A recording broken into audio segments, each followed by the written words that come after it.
رسالة للقائد العام للقوات المسلحة الفريق أول عبد المجيد صقر، وزير الدفاع والقائد العام للقوات المسلحة. يا فندم، أنا ملازم أول احتياط مستدعى، كنت بخدم في سلاح المظلات الدفعة 144، وشغالين دلوقتي بره في الخارج.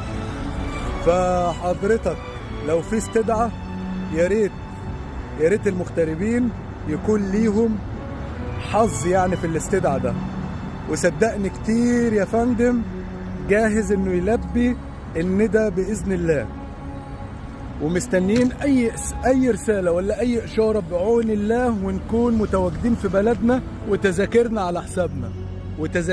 على حسابنا واحنا قدها، وبنعد نفسنا كمان بدنيا ولياقه علشان نبقى جاهزين في اي وقت. ومش كلام يا فندم، جربوا رساله بس عن طريق القنصليه اللي احنا موجودين في الدوله اللي موجودين فيها يعني. والله والله والله لنلبي الندى باذن الله في خلال 24 ساعه. بس رساله يا فندم، رساله، ويكون لينا حظ في اي استدعاء باذن الله. وتحت امركم يا فندم، تحت امر بلدنا.